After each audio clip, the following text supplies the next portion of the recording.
열화와 같은 성원에 힘입어 정말 너무 감사합니다. 영화 재밌게 보셨어요? 오늘 영화 처음 보신 분 계세요? 그러면 처음 보시면 우리 선물 한번 드려야 될 것 같은데. 무슨 선물인지 한번 소개해 드릴까요? 오늘 포스터 네, 2장이 있고요. 그리고 또 지금 아까 선드신 분, 네, 저 하얀색 저 통로에 계신 분, 하리보 처음 이혜원 선배와 같이 첫 GV 때 드렸던 선물인데요. 전해드릴게요. 오늘은 네, 두서없이 그냥 편하게 이런저런 얘기를 나눠보는 자리를 해볼 텐데요. 막 공연 마치셨죠? 힘드셨죠? 어떠셨어요? 그러게요. 지금 제가 요즘 헤다 가블러라는 공연을 하고 있는데 헤다로 와 있는 건지 조각으로 와 있는 건지 여기 공연에서 또 청소년 씨가 대단하셨었는데 하여튼 여러모로 어제 바로 공연을 마치고 오늘 또 시즌 못하고 오셨는데 대단한 것 같습니다. 힘들진 않으세요? 어떠세요? 왜요? 등대라도 붙이시게. 원하면 붙여드려야죠.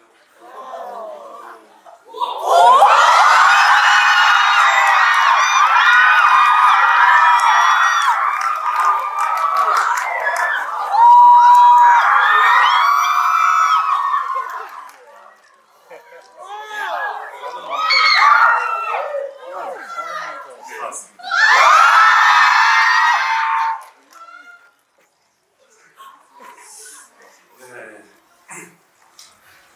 힘드실까봐 저희 멀리서 지방에서 공연하고 또 드라마 촬영도 하고 바쁜데 와주신 우리 조철 배우님 인사 한번 해주세요. 네, 안녕하세요. 김동철입니다.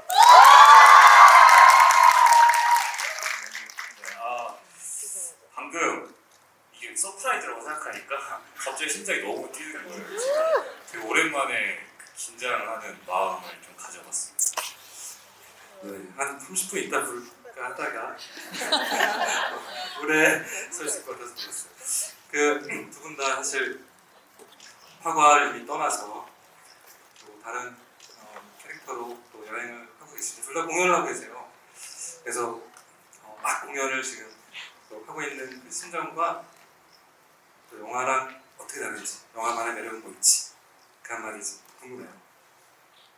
처음엔 먼저 등대부터 하지. 뭐 오늘은 투어로 온 거라서 사실 뭐 공연은 공연장에서 영화관에서 또 투어로 있는 게 저의 몫이기 때문에 혹시나 모르실 분들을 위해서 전 내일 부산에서 지킬의 나이를 공연을 합니다. 하지만 오늘은 투어로 왔습니다. 그래서 투어로서 여기 존재하도록 하겠습니다. 알겠습니다. 저는 뭐 공연은 그냥 한 번 하면 끝나는 거잖아요. 다시 돌아올 수 없는 순간이지만 영화는 오래도록 남는 거잖아요. 오늘 못 봐도 앞으로 계속 또 찾아서 볼 수 있고 또 그런 게 다르죠. 영화는 영원하다. 이거는 그 순간성의 매력, 그 휘발되고 폭발하는 순간의 매력입니다. 저도 사실 영화를 좋아하기 전에 대학 때는 공연을 먼저 시작하고 결국 영화로 와서 공연에 담겨있는 모든 원시종합 예술로서의 매력들을 영화에서 지금 많이 또 경험해보고 있는데요. 오늘 또 특별한 거는 이제 이렇게 극장 상영은 조금 더 남아있긴 하지만 이제 본격적으로 또 이제 다른 그 플랫폼들을 화가가 소개되기 때문에 그 전에 극장에서 이렇게 같이 한번 즐기는 그런 시간 같아요. 그래서 마지막으로 영화의 매력과 즐거움과 영화만의 그런 기억들, 추억들 소중한 시간이 되기를 한번 기원해봅니다.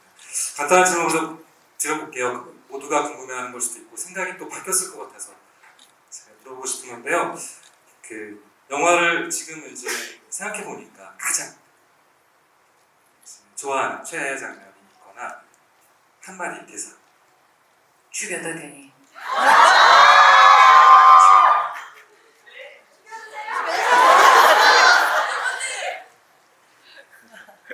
장면도 그 장면이 괜찮으세요? 어떠세요?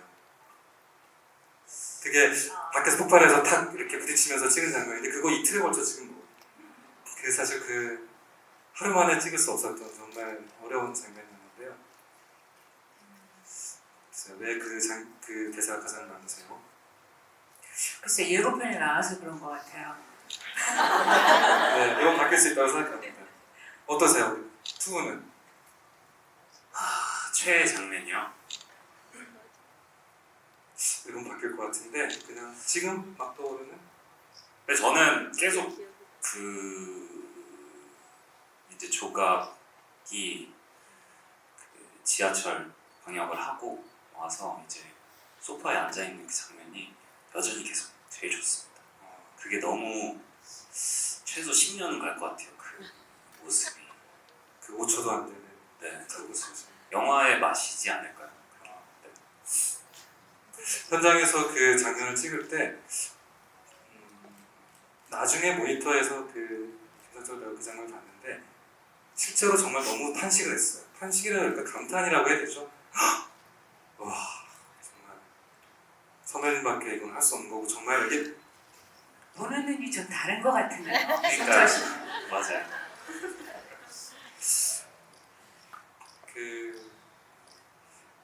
저도 어제 뭐 다른 장면을 얘기했는데 저는 시간이 지나면 또 바뀔 것 같아요. 그렇죠. 촬영을 사실 1년 전에 했고 영화는 계속 이제 새로운 관객분들에게 새로운 아이로 태어나고 있는데 배우도 마찬가지지만 여러분들도 볼 때마다 많이 달라지잖아요. 그렇죠.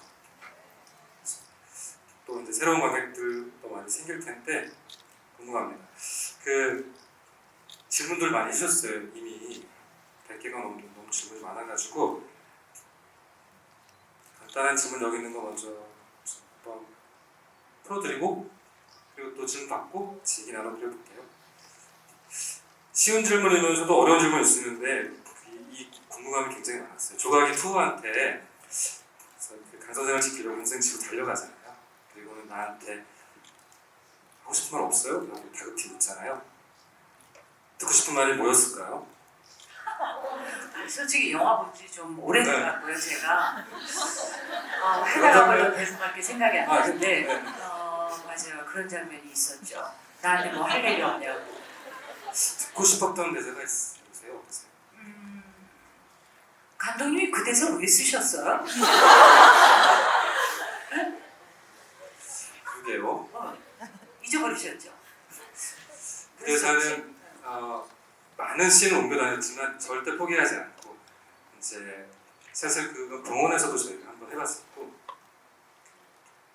무용이가 백내장에 와서 병원 갔을 때도 나한테 뭐 할 말 없어요? 라는 말을 한번 써봤었고 상가에서도 써봤었고 아파트에서 써봤었고 막 그랬었는데 몇 가지 의미가 있었을 것 같아요.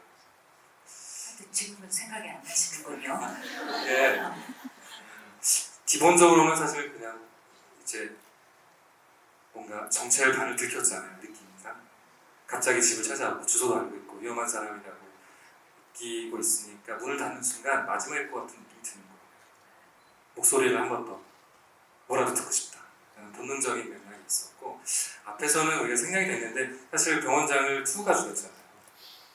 그거를 조각이 죽였다고 생각하는 사람도 있고 손 실장이 죽였다고 생각하는 사람도 있고 다양한데 뒤의 맥락을 봤을 때는 이제 투우가 죽인 건데 그게 투우가 이제 조각이 살인자고 당신이 죽이고 싶어하는 마음을 알고 병원장을 대신 죽여줬다라는 맥락으로 투우는 둘 사이를 갈라놓으려고 자격이 없다라는 질문을 말한 거거든요. 말을 잘했지만 너는 킬러인데 어떻게 일반인을 좋아해?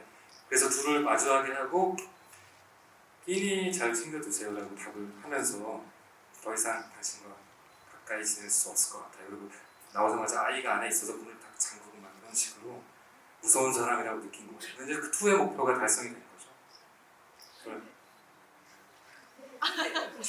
답이 아닌 것 같아요. 그러니까 자네 현장의 모습이에요. 작년 내내 촬영 현장에서 이런 모습을 저는 뒤에서 지켜보고 제가 네. 지켜보고 있다가 다음 질문. 갈까요? 네. 넘어가요? 네. 이거 중간에 그러니까 저를 킬러라서 미워하는 건가요? 아니면 내가 한 일을 좋아하는 건가요? 나는 이런 일을 했는데 뭐라도 대화를 하고 싶은데 무슨 말도 듣고 싶어서 다급히 잘하는데 제 여기서의 궁금함은 이제 끼니 챙겨주려는 굉장히 다른 말로 실망시켜주잖아요. 그때 조각의 감정을 물어보는 것 같아요. 그때 느낌이 어땠는지. 다시 보고 말씀드릴게요. 네네네. 다음에. 알겠습니다.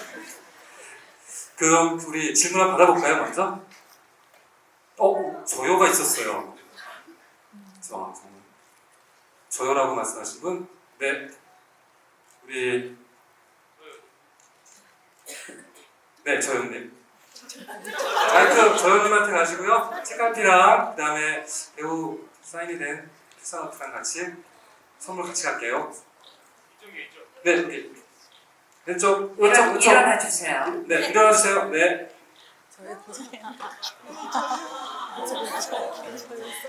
프로 질문도.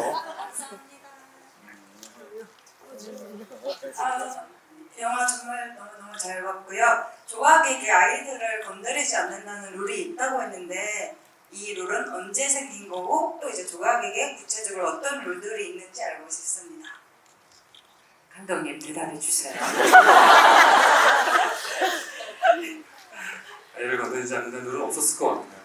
근데 그 원칙이 자기도 모르게 우연히 생긴 지점이 그 투하고의 그 이별의 순간이고 평생 그거는 딱 한 번 있었을 유일한 틈이고 그 제가 그 지크프트 전설을 그때 얘기한 적이 있었는데 어떤 창에도 뚫리지 않는 그 물을 어릴 때 샤워시켜서 갑옷을 입은 사람이 되지만 그때 낙엽이 하나 등에 딱 묻어가지고 결국 그 하데스가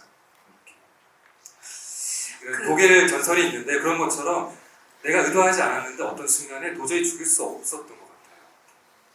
그 원래는 목격자를 남기지 않는다는 원칙을 조각이 뉴로부터 받은 게 있었을 것 같고 일단 방역 대상이 바퀴벌레다 보니까 아이들은 그 바퀴벌레가 될 수 없지 않을까요, 감독님? 아이가 만약에 신고하면 열흘이나 같이 썼으니까 그러니까 실수로 살해된 거죠.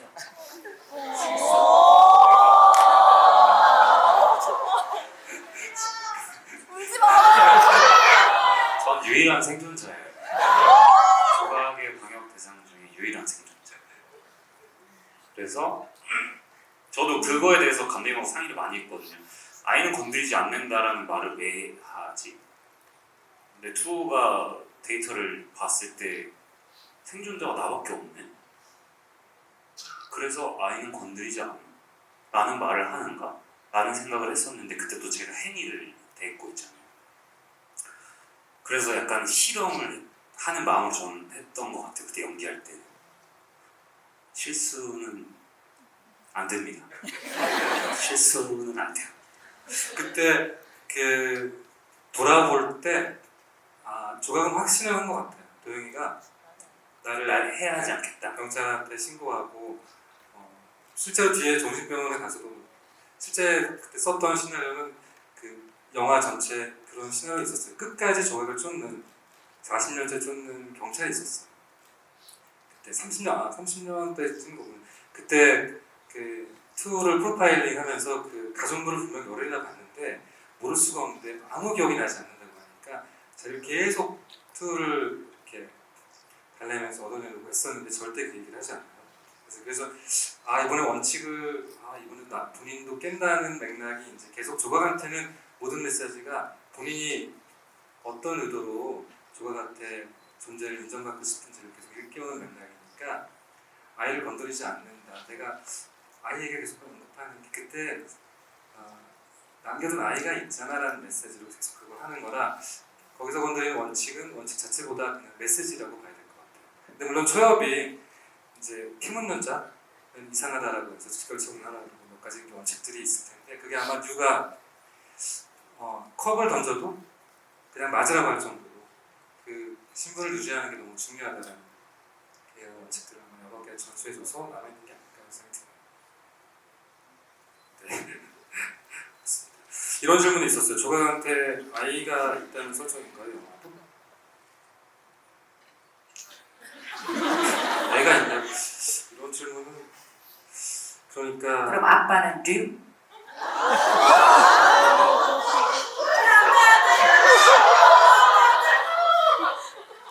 질문이었어 지금. 관류 아닌가? 네, 사실 저는 이게 이제 원작과 영화가 가진 이제 운명에 대한 얘기인 것 같아요. 원작이 있는 영화 중에 이렇게 원작하고 영화를 비교하거나 원작에 관한 설정들을 가지고 이런 영화는 제 경험이 처음인 것 같아요.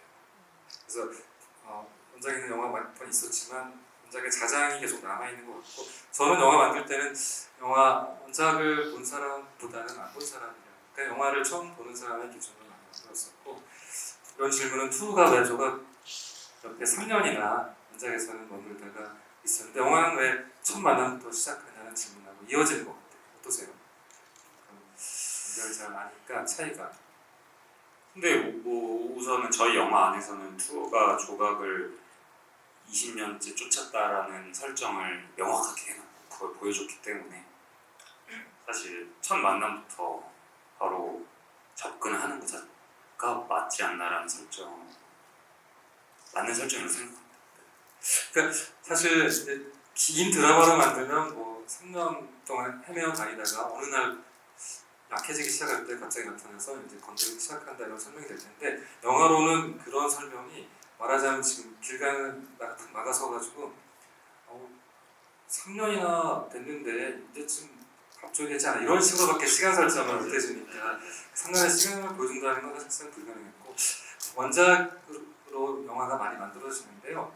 아가씨 같은 경우는 핑거 스미스라는 원작 아주 벽돌만큼 두꺼운 소설이었는데 거의 남아있는 게 사실 거의 없어요. 성인열차도 마찬가지고 근데 콘클라베는 저는 소설을 먼저 봤었는데 거의 똑같아요. 그렇게 쉬운 소설이면 참 너무 좋을 것 같아요. 그냥 그대로 만들었는데 일주일 이야기가 과거 없이 이렇게 쫙 가가지고 그 영화는 아카데미 각색상을 받았는데 각색상을 받은 이유가 소설에 나온 가장 중요한 클라이막스를 영화에 안 보여주더라고요.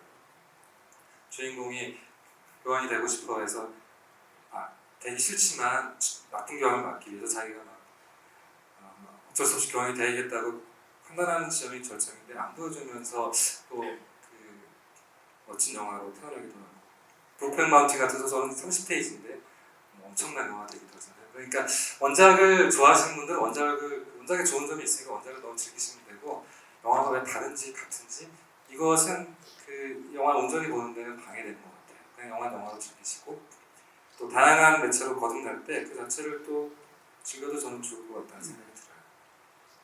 다음 질문 또 받아볼까요? 네. 좋지. 우리 눈에 띈 사람 있어요? 네, 한번.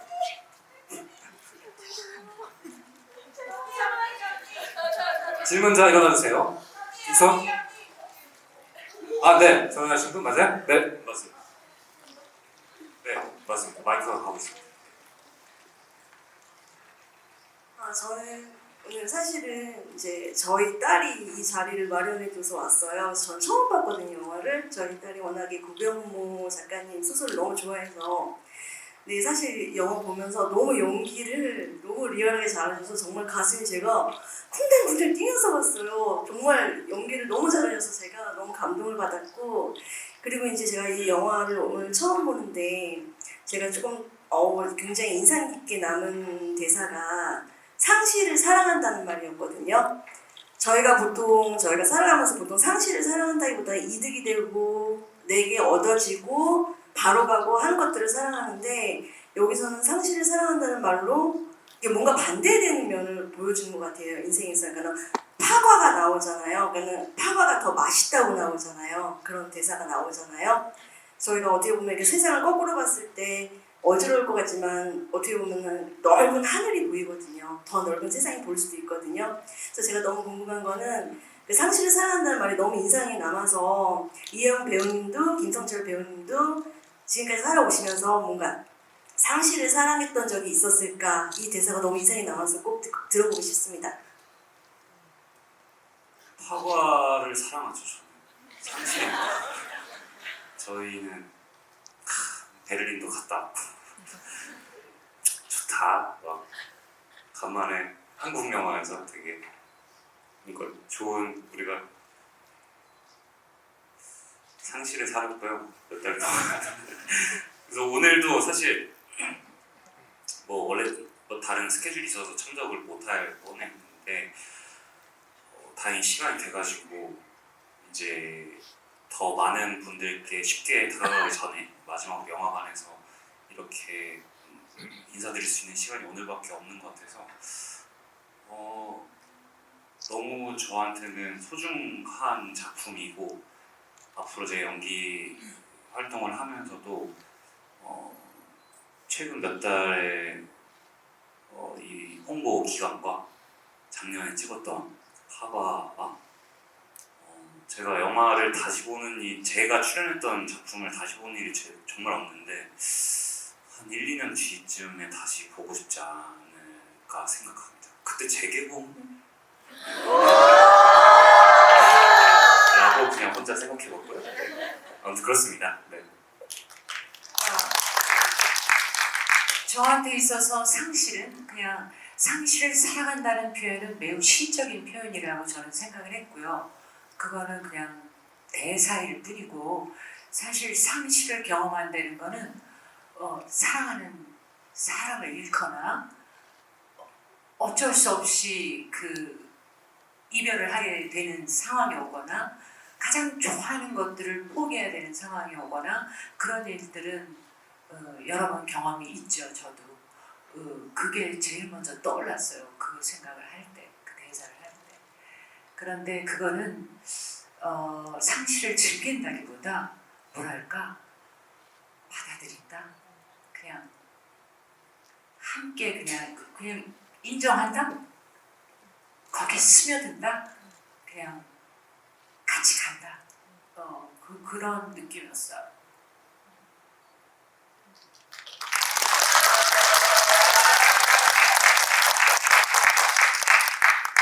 훨씬 삶의 경험이 훨씬 많으시니까 설명할 수 없지만 사실은 그 이영애 감독 얼굴만 봐도 이미 그런 상실의 서사들이 많이 느껴지잖아요. 저는 기분 안 좋아요.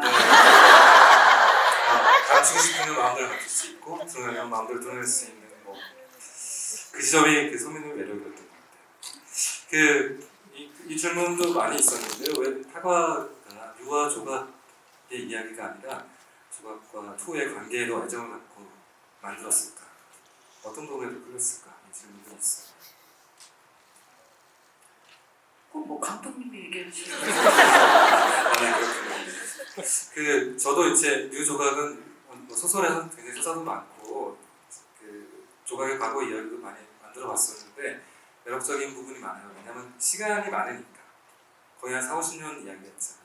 투는 헤어지고 이제 만나서 얼마 안 됐으니까. 근데 과거의 유 조각의 이야기가 많아질수록 어떻게 되냐면은 젊은 조각이 나와서 젊은 유와 함께 젊은 시절을 이야기하는 거예요.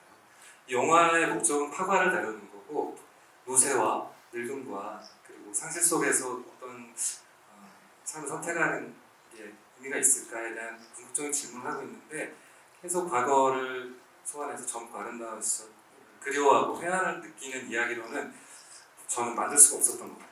그래서 맨 첫 초고는 당연히 과거가 아예 없었고 지금의 조각을 이해하기가 너무 어려운 지점들을 도와주는 인상적인 지점으로서 그거를 투가 이제 계속 추적해서 그 과거를 알아가는 맥락으로서 필요한 이미지가 있고 나머지는 긴 이야기로 만들어질 때는 아주 빈둥 배분이 돼서 할 수 있을 것 같은데 영화는 혹시 현재 조각의 이야기 중에 가장 중요한 갈등은 투하고의 이야기이기 때문에 왜냐하면 투는 조각이 어떤 사람이고 어떻게 살아왔고 어떻게 살아갈지에 대한 질문을 계속 던져주고 답을 스스로 얻게 도와주는 천사 같은 존재잖아요. 그래서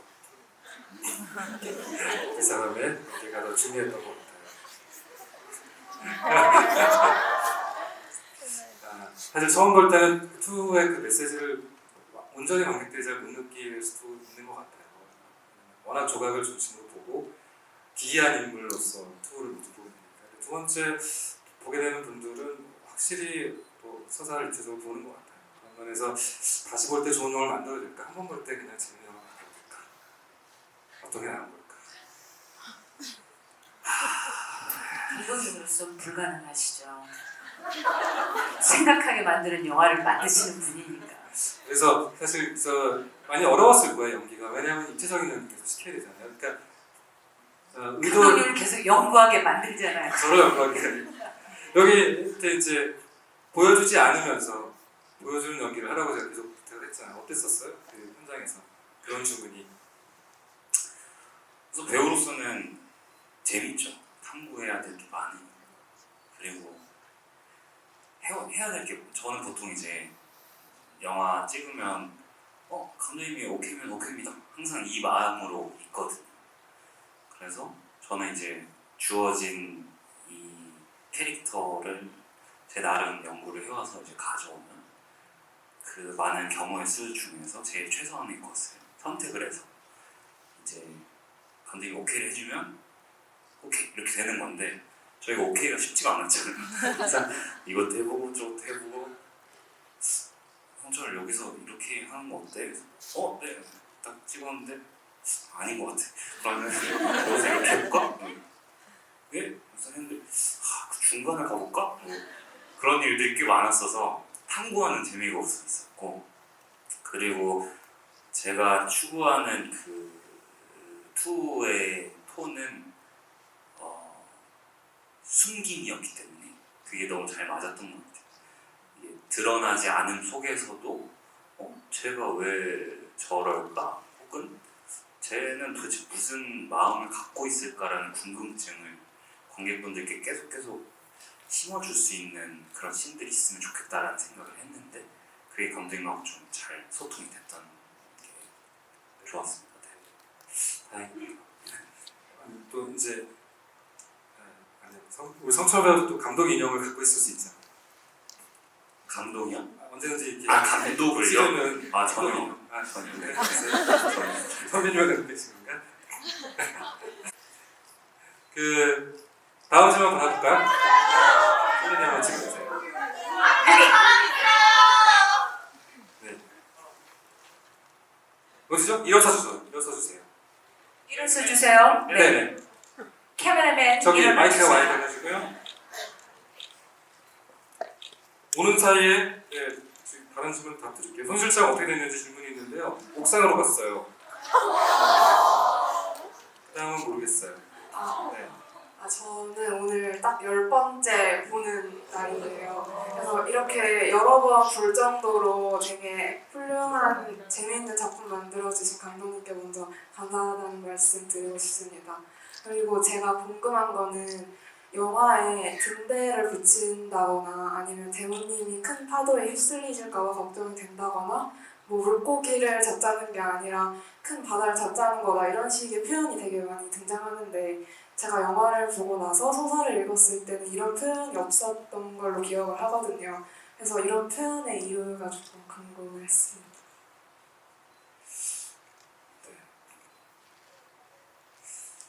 아무래도 이게 일종의 에이전시라고 하죠. 이렇게 비밀 첩보물로서의 성격이 있어서 은어들을 많이 쓰고 비유를 많이 쓰는 맥락을 생각해봤었고 크게는 그 배가 순상방향이라는 배가 어디로 향하고 있는지에 대한 방향의 충돌이 외적 영화의 갈등이니까 손 실장과 조각의 갈등이 그런 맥락에서 이제 바깥 세상에 끝없는 요구를 파도라고 표현하고 조각 침대 위에도 파도 그림을 파도에 흔들리는 배 그림을 놓고 그런 식으로 큰 세계관을 설정한 다음에 손 실장 같은 경우는 더 자갈 하나의 차가 뒤집어지거나 이렇게 비유로서 자기 표현을 하는 그런 캐릭터 설정을 했던 것 같아요. 전체적으로 그게 어떻게 보면 문학적이고 어떻게 보면 연극적일 수도 있는데 그 지하 세계 혹은 암흑 세계에서 나누는 특별한 언어들의 세계로 조금 더 이 영화의 특성이 됐으면 하는 맥락에서 그렇게 봤던 것 같아요. 대답됐을까요? 네. 마음에 드는 대사가 있었으면 좋았을 텐데. 그 다른 질문이 있는데 그 각 배우들께 드린 질문이에요. 가장 삭제했던 시 중에 아까웠던 장면이 있다면 지금 생각나는 게 있을까요? 삭제된 씬이 있나 우리 성철 씨가? 뭐 몇 개 있긴 한데 뭐 크게 두 가지가 있는 것 같은데 하나는 이제 죽 해줄 광고. 그거 뭐 말씀하신 적 있어요, 감독님? 이거는 한번 아마 감독님도 말씀하신 적 없을 거고 이제 투가 조각들 만나고 나서 다음 날에 집에 갑니다. 조각의 집에 침투해서 죽을 끓여요. 전복죽을. 전복죽 끓여서 지금 여러분들이 보신 영화에서는 모용이가 이제 발을 핥으면 이제 선생님이 뭐야 하고 붕대를 감고 있다 이렇게 딱 일어나시는 선생님이 이렇게 보는데 사실은 원래 그 씬은 돌았는데 무슨 냄새가 나서 하시는 거였거든요. 그게 완전 아마 해외에서도 안 나왔었을 거고 심지어 재촬영을 했었어요 그때. 그래서 조각과 투가 처음 만나는 장면이었기 때문에 저희한테 되게 중요했었고 근데 좀 스윗하게 연기했거든요. 죄송합니다. 네. 갑자기 그날이 떠올라가지고 전복죽을 이렇게 끓이면서 막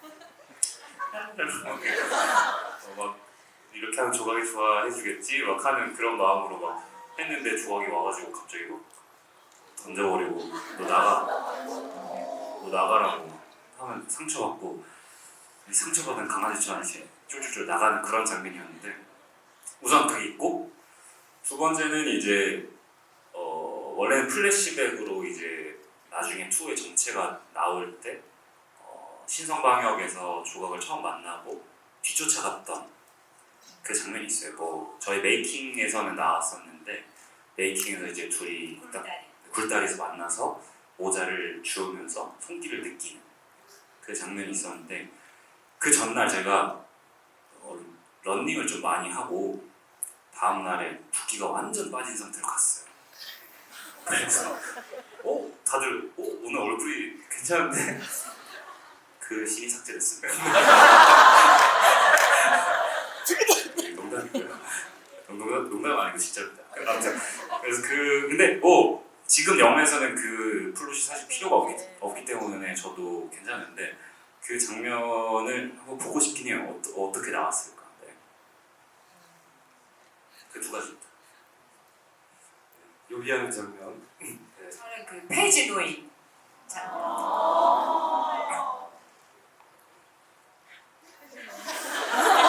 그렇죠. 페지노는 사실 큰 시퀀스인데요. 시나리오에서 들어왔다 나왔다도 많이 했었고 중간에 조각이 하는 방역에 아주 큰 맥락이고 실제로 마음속 깊이 그 홍여사라는 사람의 사연을 정말 도와주고 싶은 마음도 있었고 그리고 또 하나는 조각이 혼자 그 고독과 외로움, 상실을 느끼며 혼자 공원을 이렇게 걷다가 어떤 할아버지로부터 시선을 받는 그게 있었죠 대본에. 네. 근데 아예 촬영을 안 했어요. 네. 할아버지가 조각을 쳐다보는 거야. 조각 할머니를. 그리고 그 할아버지한테 이제 복숭아를 주는 장면도 있었고 맞아요. 여러 이미지 맥락들이 있었는데 영화가 그 좋은 조건의 영화는 아니었었기 때문에 저 취사 선택을 하거나 중간 우선순위를 나누는 그런 선택들이 있었어요. 아무래도 8부작 시리즈로. 페지노는 장면 때문에 정말 힘들었던 거는 이제 갈비뼈를 다치신 다음에 그 다음에 다시 이어서 간 장면인데 그 엄청난 차들이 와서 그 80대 실제 87살이 된 어떤 할머니의 배우가 키 두가만한 해지를 이제 몰고 있을 때 그 타겟을 결국은 연기 때문에 놓치는 그런 장면이에요. 그런 장면의 맥락을 또 촉토가 이렇게 보고 너무 한심해서 강 선생 때문에 이렇게 되는 건가 라는 생각이 더 짙어지고 이걸 그대로 두면 안 되겠다. 또 이렇게 실패한 거를 손 실장이 알면 또 큰일 나니까 손 실장은 바로 그걸 알고 바로 또 조각이 이제 문제가 있구나라는 걸 깊이 느끼는 그런 장면이었어요. 저도 똑같이 애정을 가지고 있는 장면인데 복원돼서 어떻게 편집 속에 이렇게 확장된 버전으로 볼 수 있는 시간이 있으면 좋을 것 같아요. 그럴 수 있을까? 어떨지 모르겠네요. 그거는 이제 회사가 박수를 쳐주시면 아버지가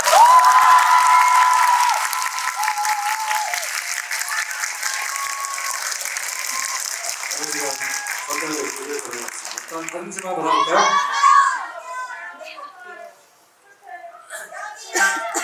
저기 시선방역 트레이드마크 일어나 보실까요? 네. 마이크 전해주시죠. 먼저 질문 기회 주셔서 정말 감사드리고요. 좋은 영화 만들어주신 분들께 모두 감사드립니다. 제가 질문 드리고 싶은 부분은 영화 안에 있는 요소 중에 하나인데요.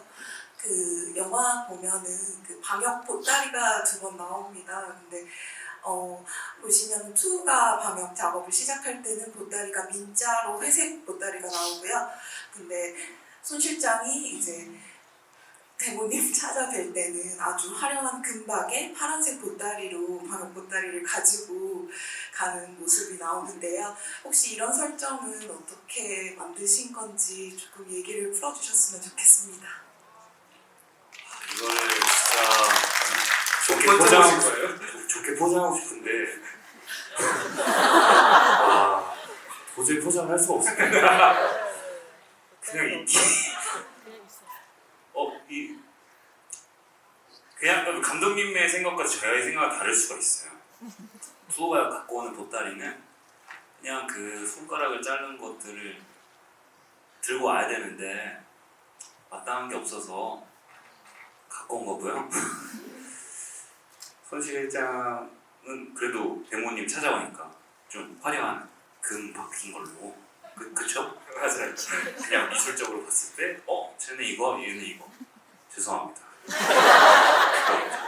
네. 손 실장은 사실 그 투구의 보따리, 처음에 보따리라고 해서 보따리가 방역 보따리가 뭔가 했는데 들고 나가는 거고요. 보자기 말씀하신 거죠. 이제 그만두겠다라고 사실 어느 정도 손 실장하고 사이가 멀어진 사이에 근데 돈을 벌어야 되겠고 강 선생을 쪽인 병원장의 나이 때 병원장의 아들이 이제 방역한다는 형식이 있으니까 어색한 사이에서 설득하려고 하다 보니까 그런 선물을 준비했고 거기에 이제 뭐 한약재가 있어서요. 그거 이제 거기 앞에 거기 앞에 놓는데요. 특별한 큰 의미는 없었고 똑같이 갈 수 없었기 때문에 거꾸로 화려한 거를 투가 속이고 들어가고 소박한 걸 가져가야 되는 맥락인데 저는 좀 바꿔서 해봤던 것 같아요. 그냥 실력 위주로 프로로 가서 그 소도구 자체가 그렇게 중요하지 않았던 맥락으로 해봤죠. 안에 산삼이 있었어요. 실제 산삼을 저희가 가지고 와서 산삼을 선물하는 맥락이었습니다. 이 지점에서 이 질문을 한번 해볼게요. 지금 저희가 한 550만 명 정도 진행이 돼서 지금 기가 너무 뜨거운데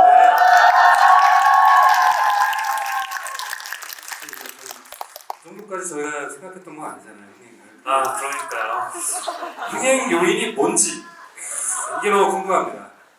선배님 어떻게 생각하세요? 저는 이런 순간이 이렇게 왔다는 게 너무 놀랍죠. 이런 때도 오는 거구나. 감독님은 물론 만족하지 않으시겠지만 저는 굉장히 만족하고 있어요. 여러분이 안 계셨다면 지금 이 자리에 저는 없었을 거예요. 저 수상소감이네요.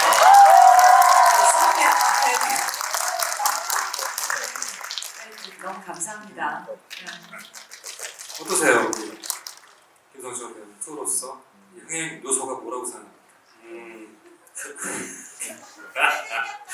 그래도 잘생겨서? 지금 한국 영화 시청 진짜 힘든데 오늘까지 이렇게 GV를 하면서도 이렇게 많은 분들을 뵐 수 있다는 것 자체가 전 너무 감사하고 흥행의 상태를 떠나서 좋은 영화니까 지금까지도 사랑받지 않나라는 생각을 해요. 저희가 사실 따지고 보면 첫 홍보가 2월 달이었는데 2, 3월에 시작해서 지금 6월까지 왔으니까 이제 곧 7월이고 3-4달 동안 이 영화와 함께 할 수 있다는 것 자체가 너무 행복하고 그리고 최근에 그런 얘기를 들었어요. 이제 모 작품 저희랑 경쟁작이었던 어떤 모 작품에서 저희 타겟층이 20대 여성분들이었는데 파워가 다 가져갔어요 라고 얘기를 했거든요 저한테.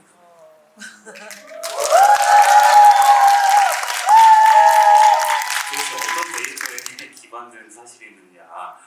진짜 그렇다고 말씀하셔서 정말 너무 감사했던 그 시간이었어요 그때. 네. 근데 모르셨죠? 전 네, 그렇습니다. 그런 사실이 있대요. 네. 그렇군요. 그런 질문도 있어요. 이거 정말 사랑스러운 질문인데 OTT도 이제 풀리는데요. 손익분기점에 도움이 되려면 어떻게 결제하는지 그거를 알고 싶다고 회사에 요청했는데 쿠팡플레이에서 여러 번 보면 되냐? 이거는 공짜 아닌가? 네, 플랫폼별 결제를 해달라. 뭐 여러 가지가 있네요. 네, 손익분기점 조금 도움이 되는 여러 가지 방식이 있는데 네, 알아서 네, 잘 해주시면 될 것 같아요. 그냥 너무 마음이 따뜻해서 고맙습니다. 이 질문 간단히 기술적인 질문인데요. 조각이 방역할 때 푸 아빠의 신발끈을 풀어서 잠시 지체시키고 자세를 만들어서 뒤통수를 노리잖아요. 조각만의 특유한 방역 설계인데 투도 사실은 심해잖아요. 구두끈으로 방역하고 강 선생도 그렇게 위협하는데요. 그때 각인으로 그렇게 쓰는 건지 궁금해요. 어떠세요? 투 입장에서 볼 때는? 사실 영화의 결과물로 봤을 때는 그런 생각을 들 수도 있었는데 사실 저희 현장에서 그런 얘기를 한 적은 없었으니까 우선 2에게는 설정은 이거였던 것 같아요. 모든 것이 도구가 될 수 있다. 모든 것이 킬링을 할 수 있는 무기가 될 수 있다라는 것이 저희의 첫 번째 얘기였던 것 같고 그렇게 봐서 그래서 저희가 신발을 맨 처음에는 그냥 낮은 구두 그러니까 이제 높지 않은 그걸 했더니 끈이 길이가 안 되는 거예요. 그래서 이제 부츠 형태의 구두를 신어야 될 수밖에 없다. 그래서 그것도 그렇고 신발들도 그렇고 저희가 신발 끈들이 계속 나올 수 있는 것들을 가져왔어가지고 그리고 실제로 촬영할 때 제가 이거 장력이라고 해야 되나 신발 끈이 생각보다 늘어나질 않아서 되게 잘 조여져. 좋은 무기가 그렇습니다. 네.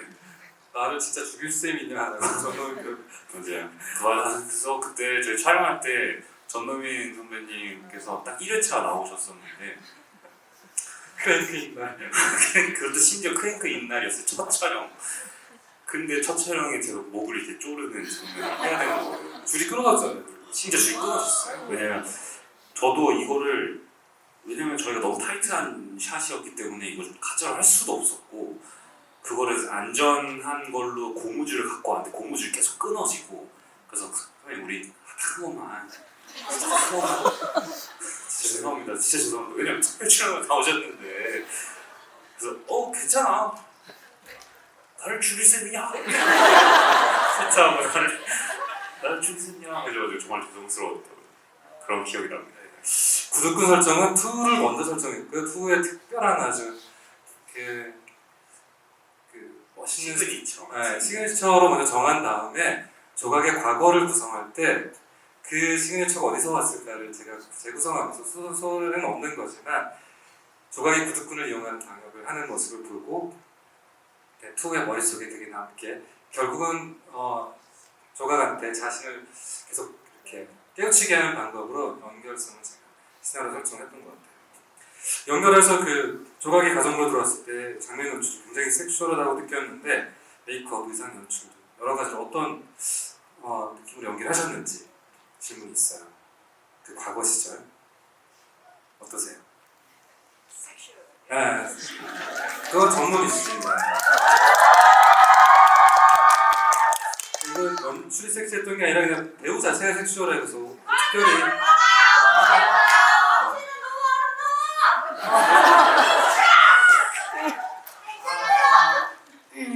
그런 거는 생각 안 했던 것 같아요. 그런 건 생각 안 했는데 감독님은 그렇게 생각하셨나 봐요. 저한테 생각하시고 근데 맞아. 그렇긴 했어. 어떤 성철 씨가 아영 투 어렸을 때 네, 현준이. 어린 소년과 조각이 함께 있을 때 엄마와 아들 같을 것이냐, 그걸 어떻게 해야 될 것인가. 너무 할머니 같아도 안 되고 너무 엄마 같아도 안 되고 여인 같지만 너무 지나쳐도 안 되고, 뭐 그런 걸 감독님이 계속 생각하셨기 때문에 보여준 모습도 감독님이 원하신 모습일 거예요. 네. 제가 현장에 있었으면 누나라고 했을 거예요. 정말 그 섹슈얼하다는 얘기는 다 성철 씨가 만들어준 거야. 그 관계를. 그리고 그 아역한 그 배우 있죠. 그 소년. 그 소년 역할을 한 그 배우도 만들어준 거예요. 사실 그 배우의 얼굴에서 조각이 어쩐지 여자라는 느낌이 그 상대 남자 배우들이 만들었다고 생각해요. 사실 마지막에 둘이서 싸우고 죽어서 이렇게 품에 안겨 있는 장면이 있잖아요. 그 장면 사실 너무나 피에타 그 자체라서 제가 근데 그 단어를 못 꺼내겠는 거예요. 엄마 아들처럼 마리아 예수의 느낌이고, 그거 제가 주문한 것 이상으로 너무 그 자세를 만들어줘서 콘티에서 계속 이것은 피에타인데 이것은 피에타인데, 근데 사람들이 피에타라고 보면 안 되는데 라는 그 딜레마가 좀 있었던 것 같아요. 궁극적으로는 아예 모성이 제거된 공간에 들어가서 새로운 관계를 형성시켜줬는데, 보는 분들의 경험치에 따라서 저거는 그냥 부자는 엄마에 대한 그리움이라고 생각하는 분도 있을 것 같고, 또 당연히 뭐 다른 조건에서 다른 방식으로 생각할 것 같아요. 여기서 이제 투가 고민이 제일 많았을 텐데, 투도 조각을 보면서 애증도 느끼고 사랑도 느끼고 많은 감정을 느꼈는데, 조각한테 느낀 감정 중에 가장 큰 감정은 무엇이었을까? 이게 지금 관객들이 아주 미스터리에 대한 굉장히 많이 나눠지는 지점일 것 같아요. 지금. 네. 객관식으로 먼저 짚어볼까요? 주관식으로. 이건 주관식으로밖에 답이 없어서, 객관식으로는 할 수가 없어서 사랑이라고 하기도 좀 힘들 것 같고, 그렇다고 애증이라고 하기도 어려운 것 같아요. 그렇게 쉬운 감정은 아닌 것 같아요. 이거는 굳이 단어를 따지면 집착인 건데, 그러니까 집착이라는 게 사랑이라는 큰 카테고리 안에 들어있다면 투어에게는 집착이라는 카테고리 안에 사랑이 있다. 저는 그렇게 생각을 했던 것 같고, 투어의 인생에서 가장 큰 존재와 그가 살아가는 모든 이 원동력은 조각뿐이었기 때문에 그건 단순히 사랑의 감정으로만 살 수는 없는 것 같고, 그렇다고 증오하는 그 마음, 복수심으로 살 수도 없는 것 같고, 삶의 목적과 목표가 되는 그런 설정이었던 것 같아서, 감정으로 표현한다기보다는 약간 삶의 목적이라고 해야 될까요? 저는 그렇게 생각을 많이 했던 것 같습니다. 그게는 둘 사이에 복수와 용서의 맥락이 있는데, 어렸을 때 자기를 파멸시킨 분노도 있고, 그 다음에 나를 그냥 남겨두고 간 이유가 뭔지 너무 궁금하기도 하고, 그것이 나를 특별하게 생각해서인지 그냥 우연의 지금 마치 실수인 것인지 그거 너무 궁금하기도 하고, 그 유대감을 너무 갖고 싶기도 하고, 그 다음 최고의 킬러 잘 컸다고 인정받고 싶기도 하고, 쇠락해나는 게 너무 마음에 안 들기도 하고, 그 다음에 내 스스로 내가 내 삶을 결정하고 싶다, 유일하게 이 조각한테 인정받고, 그 인정의 욕구가 집착으로 지금 드러난 거고, 나를 존재하게 하는 이유로서의 조각을 향한 연민과, 피에타가 원래 한국말로 연민이라는 뜻이에요, 사실. 그러니까 연민의 틈 속에서 더 확장된 내가 살아야 될 이유로 조각이 있어야 될 것 같고, 막 그런, 그러니까 투 마음속의 우주는 사실 이 영화가 가진 그 조각의 우주만큼이나 큰 거라고 생각이 들어요. 그게 관객들이 마음껏 여러분 볼 때 새로 느낄 수 있는 지점인 것 같아요. 네, 질문 하나 더 받을까요?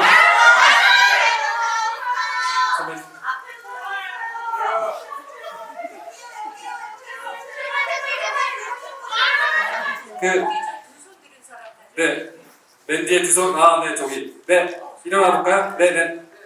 네, 남자분?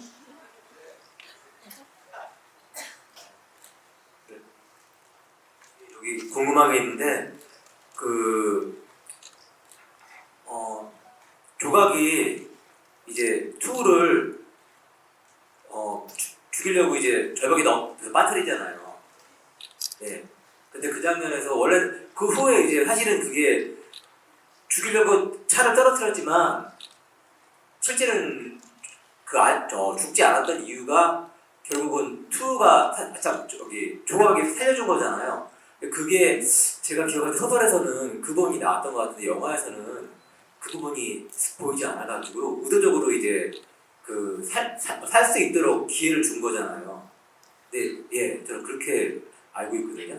소설을 읽어보고서. 그래서 왜 영화에서는 그 부분이 없는지 이게 좀 궁금했어요. 소설에는 없는 장면이고요. 네, 그 장면은 저희가 사실 투가 사실 그게 저희 지금 영화 결과물에는 직접적으로 노출된 적이 많이 없어서 투가 항상 끼고 있는 네 번째 손가락에 있는 반지가 있는데 그게 탈출용 칼이에요. 언제든 쓸 수 있는 칼인데 사실 저희가 그 촬영을 할 때 두 손 두 발이 묶여 있는 상태에서 그 조그만 칼로 끊고 나오는 걸 찍긴 했어요. 근데 그거를 이제 결과물에는 쓰진 않았는데 살려준 건 아니고요. 죽이려고 했는데 투가 어떻게든 살아나온 겁니다. 소설에는 아예 없는 장면이고요. 그 물에 빠진 사람은 다 살아오잖아요. 그래서 저는 그 질문을 많이 했어요. 전 스태프들한테 왜 다 살아오는데 물에 빠뜨릴까? 수정 촬영을 했어요. 그냥 집안 마당에 묻으면 되는데 조각의 속에는 죽일 때 예의를 갖췄다고 저는 생각했었어요. 사실은. 그래서 시간이 지나서 그냥 생물로 분해되고 미스터리한 사건으로 남기를 바랐던 마음이 있었는데 그게 그 클리셰에서 차이점을 찾으려면 저는 또 2가 이미 수면 강조였죠. 그거로부터 깨어나서 눈을 뜬다는 게 다른 점이라고 생각했었어요. 중간에 차가 떨어지기 전에도 살아나려면 언제든 살아날 수 있었는데 조각이 자기가 타는 말을 너무 듣고 싶었고 속에서 보자라고 하는 말 그 다음에 어차피 조각 손에 죽는 게 자기 삶의 이유 있을 수도 있고 나한테 죄책감을 품고 조각이 산다면 그것도 나를 생각하는 방법이구나 여러 가지 고민이 있었을 텐데 그리고도 물속에 들어갔더니 차가운 마음속에 안 선생을 찾아가서 아이의 공연장에서 그렇게 일상을 공유할 걸 생각하니까 너무 미치겠는 거죠. 그 배신감을 표현하고 싶었고 소설에서는 해니 육의 서사적 이유가 저는 잘 없다고 생각했었어요. 그래서 자신을 구해준 순간에 자기를 죽이는 배신감의 끝 속에서 다시 그 해피랜드에서 파티를 준비할 수 있는 투의 명분이 생긴다고 생각해서 그 장면을 클리셰의 영역이 있지만 썼던 것 같아요. 자, 우리 우용이 인형이 좀 있죠? 다시 10번 이상 보신 분 한번 손 들어보시죠. 20번? 20번. 진짜. 증명할 수 없는 방법인데. 증명할 수 있어요. 증명 가능. 증명 가능. 30번 이상은 여기 나눠주시면 될 것 같아요. 한번 자리 잡아볼까요? 근데 이거는 너무 쉽지 않아서 그냥 자서 불어. 그렇죠. 불러주세요.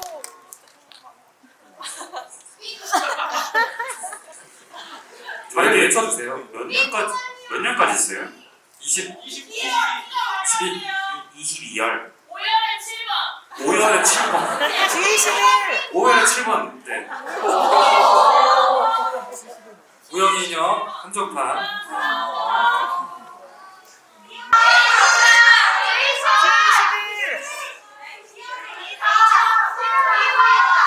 근데 이거 너무 잔인한. 패스. 그래서 방법을 생각해주세요. 마지막 질문 하나 받을게요.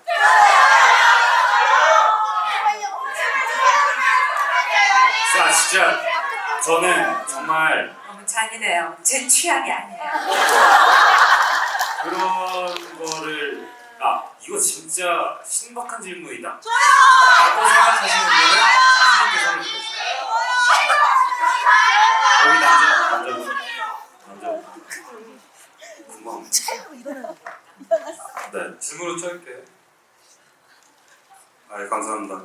일단 여쭤보고 싶은 게 손 실장이랑 손 회장에 관한 건데 이제 손 실장이 김강호 배우님이셨고 손 회장이 사진으로 짧게 나오셨는데 천호진 배우님 젊은 시절 사진으로 벽에 붙어있고 나왔잖아요. 근데 천호진 배우님이 씬으로는 아예 등장을 안 하셨는데 이게 혹시 10년 만에 간신 그때 같이 하셨는데 혹시 천호진 배우님이 등장하신 게 이게 편집이 되신 건지 아니면 천호진 배우님께서 사진으로만 그냥 출연해달라 이런 식으로 네, 사진 특별 출연이고요. 전 영화 간호승에서도 사진 특별 출연으로 이혜영의 아버지 역할을 하셨고 제가 너무 좋아하는 배우를 계속 초대하는데요. 손 실장 이름은 손무라고 손자병법을 쓴 중국 이름을 마치 장기처럼 가져온 거고 제 촬영 중에 그런 대사가 있어요. 누가 죽어가면서 그런 얘기를 해요. 피가 막 쏟아져 나오고 울먹이는 손톱 앞에 농담을 해요. 이제 우리 회사 만들까? 나 사장하고 너 부사장하고 회사 하려면 신동방으로 하고 나 죽으면 너 사장하고 그러면 이제 손톱이 나는 머리 채지 못해요. 바지사장 안 칠래요. 그렇게 농담을 주고받아요. 사실 조각은 바지사장을 안 치고 계속 왔었고 본인이 판사로서의 판결을 하지 않았었고 아버지는 천호진이라는 분은 믿을 만한 사람으로 운영을 해왔는데 레거시가 이제 썩어가면서 내가 이상한 방향으로 가고 이웃 추구 위주로 가는 맥락의 그런 세계관 설정 속에서만 존재해요. 그렇습니다. 네, 그렇군요. 자, 이제 됐고요. 그러면은 시간이 많이 돼서요.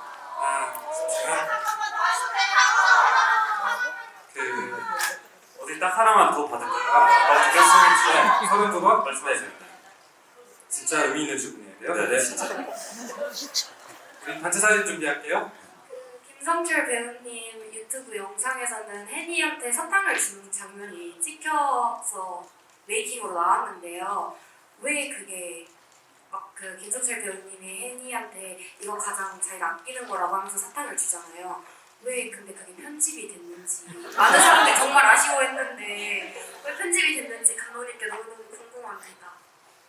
그러기엔 너무 많은 것이 편집이 되었기 때문에 네, 그것은 이제 저도 맨날 혼나면서 했어요. 거기 왜 이렇게 귀여워요? 그러면 안 돼요. 장비야! 장비야! 이건 그냥 러닝타임의 이슈고 큰 의미는 없습니다. 두 가지 버전을 촬영했어요. 뭐냐면은 조각이 줬지 캔디를 아기 때. 네, 그거를 계속 가지고 하는 건데요. 아이를 유괴하고 학대하고 어디까지 갈 수 있을까? 비호감이 도저히 극복한다는 선을 넘을 수 있을까?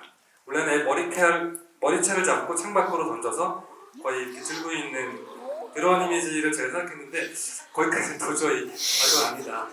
라인에 대한 저는 못하겠다고 했어요. 그래서 아이하고 다정하게 있는 장면을 보여주고 싶었어요. 그래서 아이가 이렇게 잘 자고 있는 장면을 하나 찍고 그 다음에 둘이 대화를 한번 해보자 편하게 애드립을 제가 주문했어요. 그냥 그 자리에서 애드립을 한 거예요. 그래서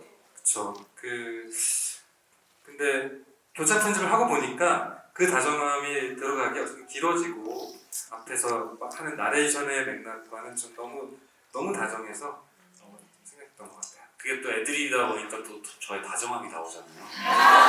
다정한 부분은 많이 삭제가 됐어요. 또 너무 오늘 와주셔서 고맙고요. 마지막 인사만 짧게 하고 우리 단체 사진을 빨리 찍고 마무리할까요? 네. 저부터 할까요? 네. 오늘이 아마 공식 일정의 마지막으로 알고 있습니다. 그래서 여태껏 저희 파가와 함께 해주셨던 많은 분들께 너무너무 감사드리고 오늘 이 자리에 계신 분들은 저희 영화를 정말 사랑해주시는 분들이라고 저는 알고 있기 때문에 함께해서 너무 영광이었고 정말 너무너무 감사했습니다. 네, 저는 또 감독님과 선생님과 또 만날 수 있는 기회가 언젠가 주어진다면 또 좋은 작품으로 여러분들께 인사드리도록 하겠습니다. 감사합니다. 성철 씨와 같은 마음입니다. 감사합니다. 저는 스크림은 거울이라고 생각하거든요. 사실 저희 이야기도 보셨지만 사실은 그 여러분들 영혼을 들여다본 거라고 생각해요. 그래서 보면 볼수록 사실 여러분들 스스로를 더 많이 보게 되는 거기 때문에 그렇게 영화가 여러분들 영혼을 비춰주는 그런 깊이 비춰주는 그런 영화였기를 바라고요. 또 여러 가지 다른 영화를 여러분 찾아뵙겠습니다. 고맙습니다.